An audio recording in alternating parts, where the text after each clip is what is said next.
So foreign models on Desi runway. Let's actually get our first talking point up. How will this new campaign, Dark is Beautiful, help? Let's to ask that, let's just go across to Nandita Das. How will it help, Nandita Das? Firstly, let me dispel one myth. Everybody thinks that I am the campaigner and I've started it. Actually, Kavita Emmanuel of Women of Worth, there's an organization, she's the director. She wrote to me about it saying that, you know, we have this campaign and would you support it? This is an issue by default in my life. I mean, I never started out saying, okay, I'm going to go around talking about it. But then in my work, in talks that I would give in colleges, invariably I would meet young girls who would say, how come you're so confident despite being dark? And I've been very fortunate that I wasn't sort of pressured with these complexes, but obviously it was all around us and we can't be blind to it.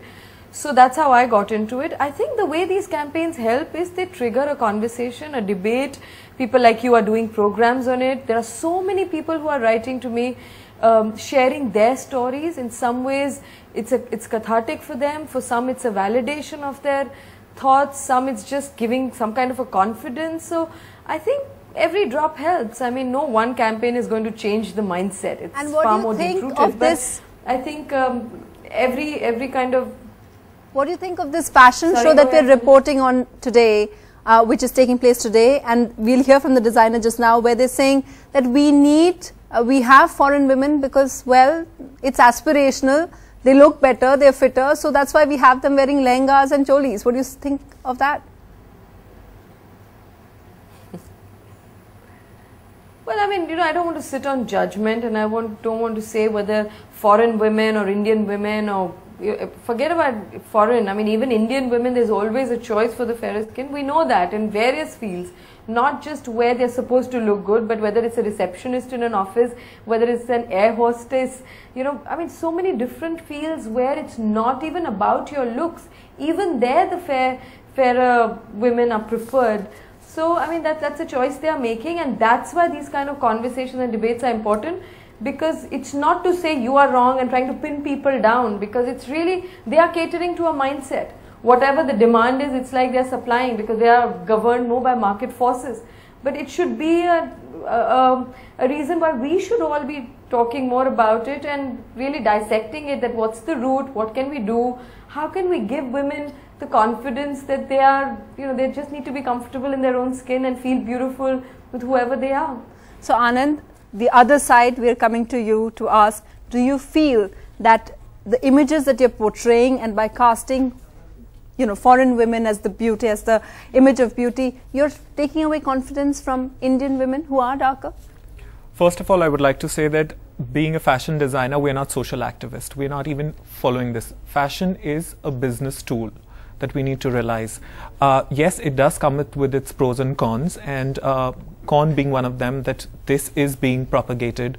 And having said that, I would like to say that fair skin model, as I said, is it has an aspirational value to it. We as Indian have been commissioned to believe that we have a sort of a colonial hangover, as I said, where we believe that you know, fair is fabulous and dark is doomed.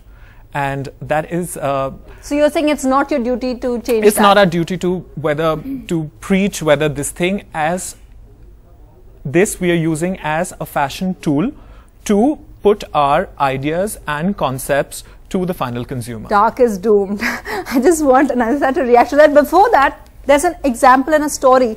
And I want you to tell Nandita and Anand and the rest of us over here your story of what was it like growing up as a darker person, you're not that dark really, in Delhi.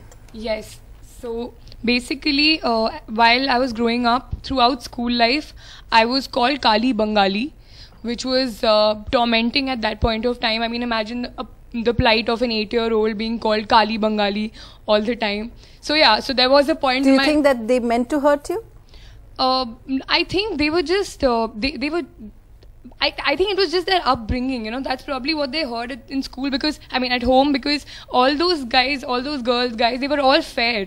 So, you know. If people like, if designers like Anand were using fairer model, more people who look like us, you and me, do you think that it would have, the boys would have taunted you less?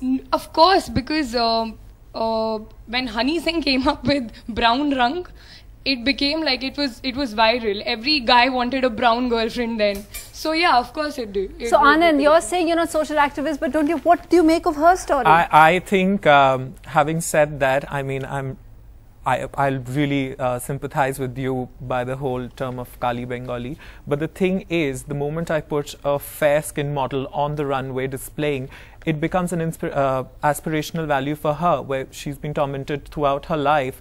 She says, obviously, there is some point which says, this is much better than me. Is it looking much better than me?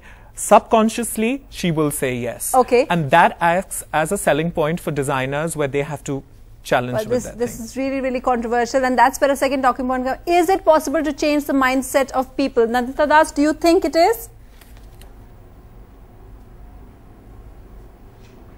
I mean, I want to believe it is. I mean, otherwise everything would have been just the way it is thousands of years ago. Of course, we do change, we do think, some of us maybe think more than others or whatever, but of course, mindset can be changed. It may take years. But I just want to say that, like Anand Bhushan said, that we all don't have to be social activists. I don't see myself as a social activist. I don't devote the kind of time and my entire life to social activism that many social activists do. We just have to be conscious citizens. We just have to be human beings to just look around and say that, okay, we want a world where everybody can, not be discriminated. There shouldn't be any prejudice. Everybody can be who they are, celebrate who they are. We don't have to feel ashamed or proud of something that we are just born with. I don't have to, this nose or this color or this hair or whatever it may be, or even my religion or the nationality. Everything was a given. Yeah. So why should anybody make me feel sort of smaller? Anand, do you want to I remember in my growing up, there would be people who would say, oh, she's got nice features, but poor thing, she's dark. Yeah. So we've all suffered it, and I just think that it's time that we actually question it. No, I absolutely agree with her, but this is not what exactly we're debating. The debate is about whether the fashion and the beauty industry should be pinpointed in saying that you are responsible for dark people being, just being there and not feeling good about themselves. The question is really not that. Now the thing is, why the whole, there are designers like me who use dark women for their runway shows and everything. But then we have an ethnic mix which is